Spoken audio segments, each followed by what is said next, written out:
Chapter number 11 है ना, T.S.. Grewal का चैप्टर नंबर 11। चैप्टर का नाम क्या है?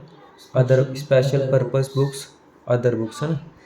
देखो पहले तो आपको ये पता होना चाहिए कि जो बिजनेस होते हैं, जो क्या होते हैं बिजनेस, वो कितने तरीके के होते हैं? दो।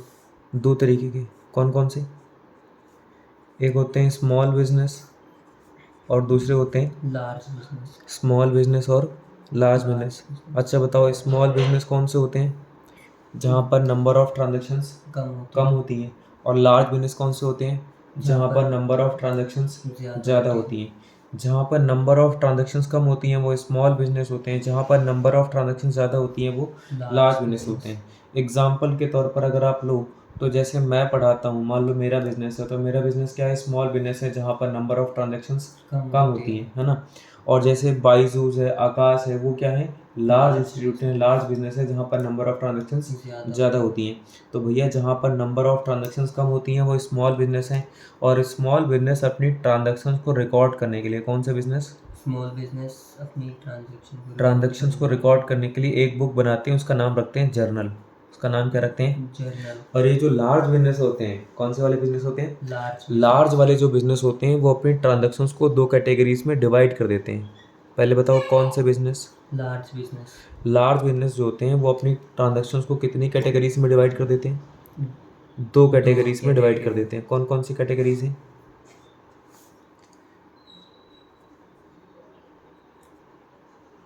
ये जो लार्ज बिजनेस होते हैं अपनी ट्रांजेक्शन्स को दो कैटेगरीज में डिवाइड करते हैं। एक होती है कैश ट्रांजेक्शन्स और दूसरी होती है non cash credit transaction. Cash transaction और क्रेडिट ट्रांजेक्शन। कैश ट्रांजेक्शन्स क्या होती हैं? जो जिनकी ट्रांजेक्शन जिनकी पेमेंट तुरंत हो जाती है। और क्रेडिट ट्रांजेक्शन क्या होती है? जिनकी पेमेंट कुछ दिनों बाद होती है। तो कैश ट्रांजेक्शन्स को रिकॉर्ड करने के लिए हम एक बुक बनाते हैं, उसका नाम रखते हैं कैश बुक। कैश ट्रांजेक्शन्स को रिकॉर्ड करने के लिए हम एक बुक बनाते हैं, उसका नाम क्या रखते हैं? Cash book. और क्रेडिट ट्रांजेक्शन्स को रिकॉर्ड करने के लिए, किसको रिकॉर्ड करने के लिए? क्रेडिट ट्रांजेक्शन्स को रिकॉर्ड करने के लिए हम एक नहीं कई सारी बुक्स बनाते हैं। किसको रिकॉर्ड करने के लिए? क्रेडिट ट्रांजेक्शन को रिकॉर्ड क्रेडिट ट्रांजेक्शन को रिकॉर्ड करने के लिए हम एक दो नहीं कई सारी बुक्स बनाते हैं। सबसे पहली बुक हो गई जैसे परचेज बुक। कौन सी बुक हो गई? Purchase book. दूसरी हो गई सेल्स बुक। तीसरी हो गई purchase return book. Purchase return book. चौथी हो गई सेल्स रिटर्न बुक। और सबसे लास्ट में जर्नल प्रॉपर। ठीक है।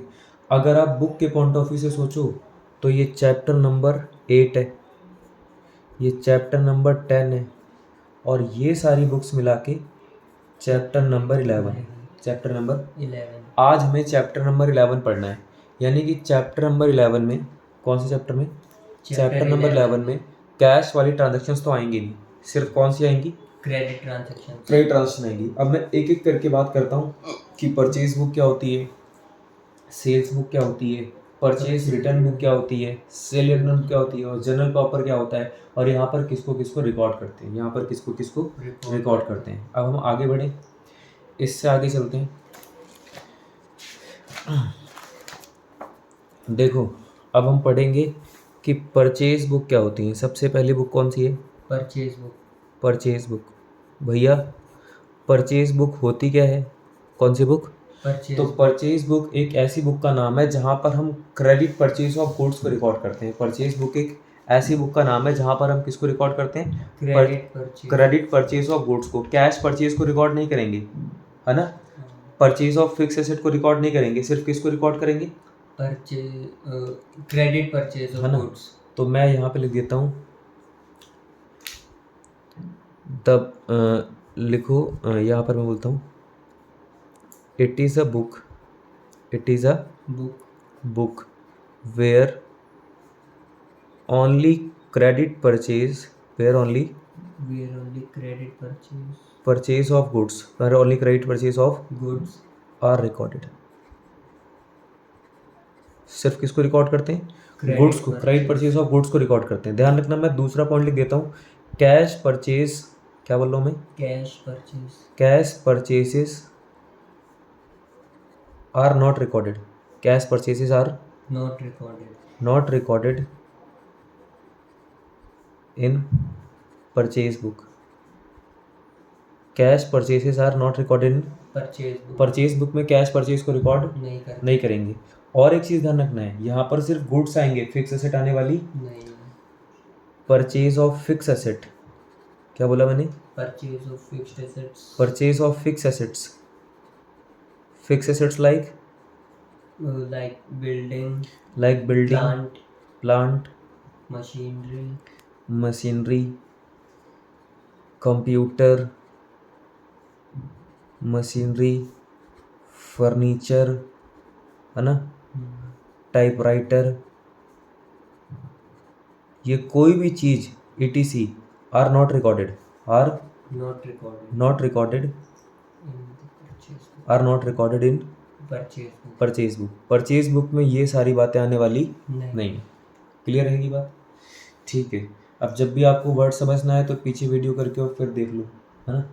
आगे चलते हैं। ये तो हो गई परचेज बुक की बात हो गई कि परचेज बुक में क्या रिकॉर्ड करते हैं, सिर्फ क्रेडिट परचेज ऑफ गुड्स को रिकॉर्ड करते हैं, कैश परचेज को रिकॉर्ड नहीं करते हैं, परचेज ऑफ फिक्स एसेट को भी रिकॉर्ड नहीं करते हैं। अब परचेज बुक का फॉर्मेट कैसा होता है, किसका फॉर्मेट, परचेज बुक का फॉर्मेट कैसा होता है, जरा एक बारी उसकी बात कर लेते हैं। किसकी बात कर लेते हैं कि परचेज बुक का फॉर्मेट कैसा होता है। यहाँ पे लिख देता हूँ फॉर्मेट, क्या लिख रहा हूँ, format of purchase book, format of purchase book. Purchase book का फॉर्मेट कैसा होता है, अकाउंट्स में आपको पता ही है फॉर्मेट बड़े इंपॉर्टेंट होते हैं। अगर आपने फॉर्मेट गलत बनाए तो फिर आपको नंबर भी गलत ही मिलेंगे। डेट, उसके बाद पर्टिकुलर्स, सबसे लास्ट में अमाउंट, उससे पहले डिटेल्स, क्या आएगी, डिटेल से पहले LF से पहले इनवॉइस नंबर, LF से पहले क्या आता है, इनवॉइस। आपने वाउचर वाला चैप्टर पढ़ा है कि नहीं पढ़ा है, पढ़ा। कैश मेमो क्या होता था, कैश मेमो जब हम नगद माल सेल करते हैं, हाँ, उन ट्रांजैक्शंस को रिकॉर्ड करते हैं जब हम कैश में माल खरीदते हैं। जब कैश ट्रांजैक्शंस होती हैं, कैश सेल करते हैं या कैश परचेज करते हैं, तो उस समय जो डॉक्यूमेंट बनता है उसका नाम होता है कैश मेमो। और क्रेडिट पे ट्रांजैक्शन होती है तो उसका नाम होता है इनवॉइस। तो यहाँ पर इनवॉइस है क्योंकि परचेज बुक में क्रेडिट ट्रांजैक्शन तो आएंगी, कैश वाली तो आएंगी नहीं। भैया कैश वाली कहाँ जाएंगी, कैश वाली कैश बुक में जाएंगी, यहाँ नहीं आएंगी, ठीक है।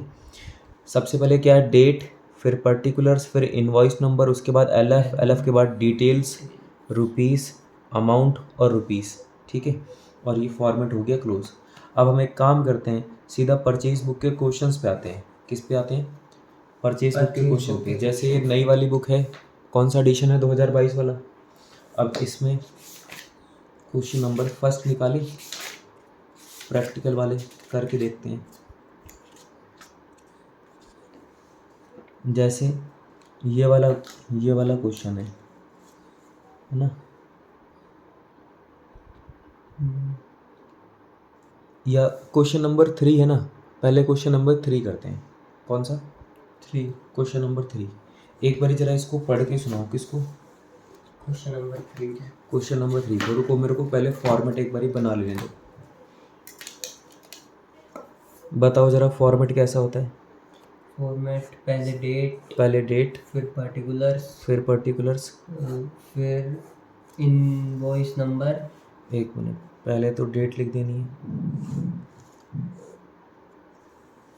उसके बाद सबसे लास्ट में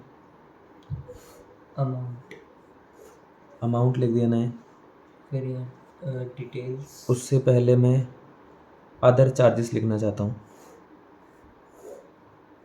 है ना।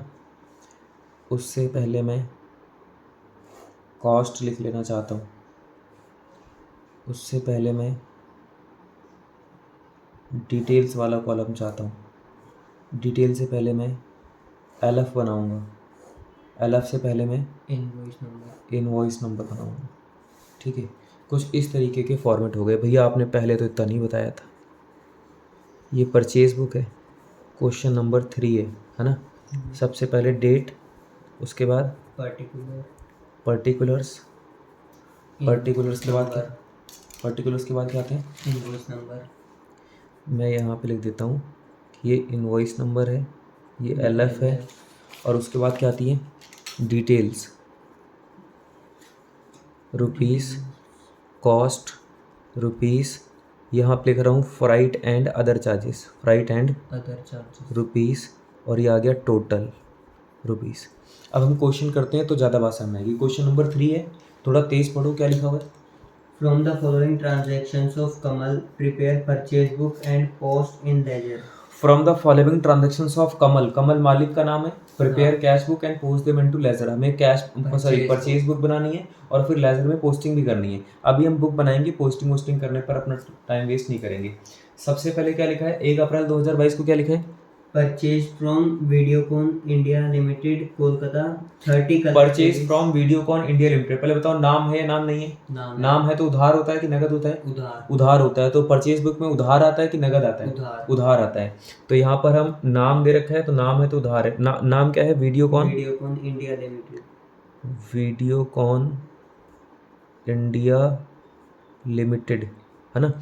और क्या लिखा है, 30 colour TV at the rate 30 colour TVs at the rate 15,000 each, 30 colour TV हमने खरीदे, 30 colour TV at the rate 15,000 each, 15,000 each, एक 15,000 का है। फिर आगे लेस ट्रेड डिस्काउंट, 1 मिनट, पहले 15,000 इंटू में 30 करेंगे तो 4.5 लाख आ जाएगा। हाँ, और ट्रेड डिस्काउंट कितना मिल गया, 10%, -10% ट्रेड डिस्काउंट, -10% ट्रेड डिस्काउंट, इसका 10% निकालेंगे तो 45,000, 45,000, माइनस करके कितना आ गया, 4,05,000। भाई 50 में से 45 गए, 5,000, 4 लाख के 4 लाख बता दो, 4,05,000। आगे क्या लिखा है, प्लस फ्राइट चार्जेस 2,000। फ्राइट मतलब होता है भाड़ा।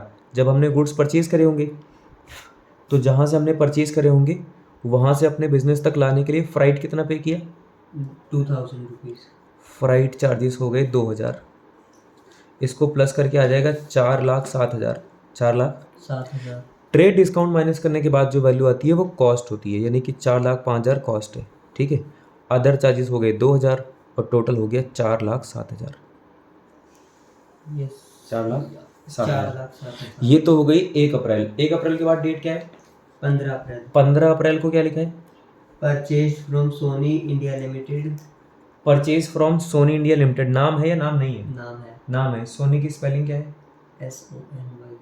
SONY, सोनी इंडिया लिमिटेड है ना।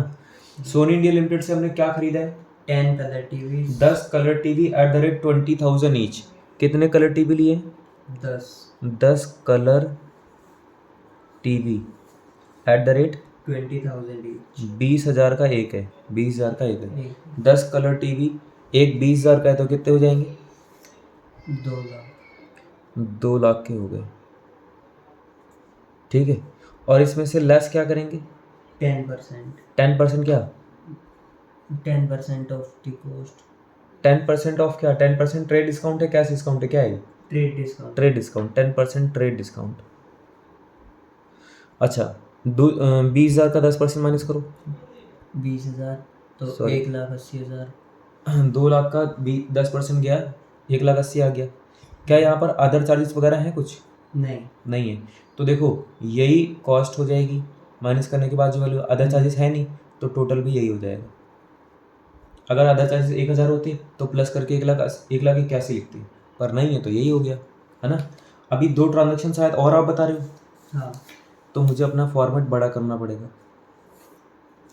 मतलब इसमें कर क्या रहे हैं हम पहले नाम लिख लेते हैं, फिर क्या क्या उन्होंने परचेज किया उसकी डिटेल लिख लेते हैं जैसे वो लिखी होती है, और फिर कैलकुलेशन करके बाहर लिख लेते हैं। कैलकुलेशन करने के लिए हमने एक अलग सा कॉलम बना रखा है जिसका नाम हम डिटेल रख रहे हैं, जिसका नाम हम क्या रख रहे हैं, डिटेल रख रहे हैं। अब एक काम करते हैं, 15 अप्रैल के बाद डेट क्या थी, 20 अप्रैल को क्या लिखा है, purchase from music India limited, music India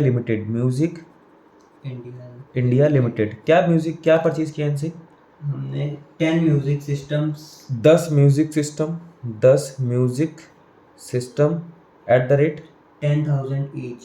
@10,000 each. एक सिस्टम कितने का है? 10,000 का एक है।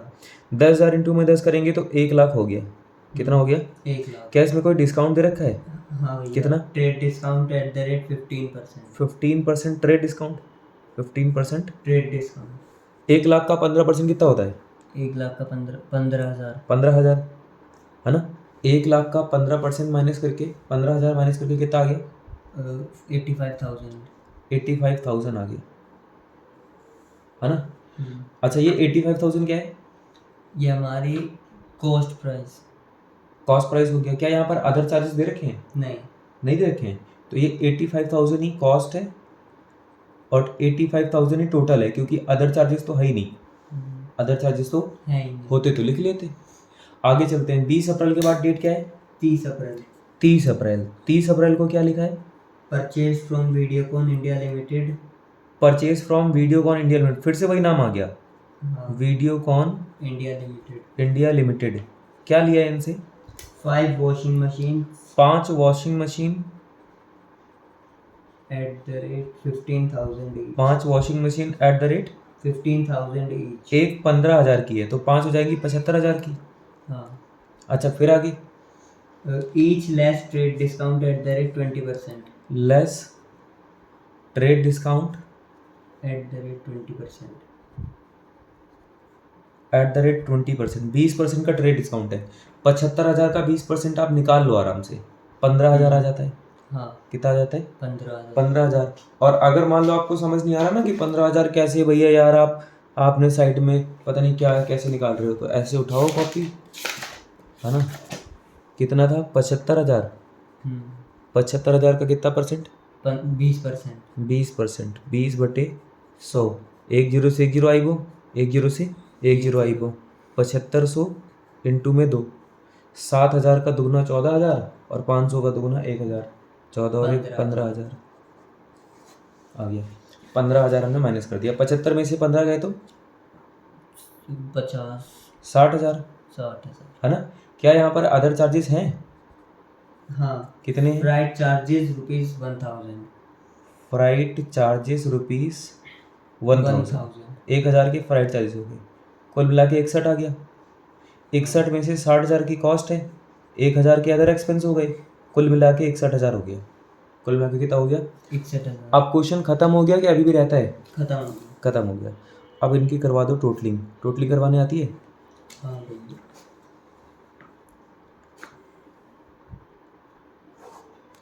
ये है ना। टोटलिंग कैसे करवाएं भैया? ये 2,000 है और ये 1,000 है, कुल मिला के 3,000। 3,000 हो गए, है ना। 000 000 000 000 ये हो गए 000 0 5 5 5 10। 10 की जीरो कितने करी हो गए? 1। 6 और 1 7। 7 8 13। 7 8 15 7 8 15। 15 8 15 8 23। 23 की 3 और 1 कैरी। 23 की 3 हो गए, कितने कैरी हो गए? 1 कैरी हो गया। और 1 और 1 2 नहीं, 2 और 1 3, 3 और 4 7, 7,30,000। 30 और 3 33, 7,33,000। देखो टोटल आ रहा है 7,30,000, 3,000 और 7,33,000। हाँ 7,33,000। ठीक है। तो ये क्या हो गई? परचेज बुक हो गई। समझ के बात को। अब आप इसको आराम आराम से नोट कर लेना। ठीक है। ये क्वेश्चन नंबर कौन सा था? 3rd। क्वेश्चन नंबर 3rd था। अब एक और क्वेश्चन करते हैं।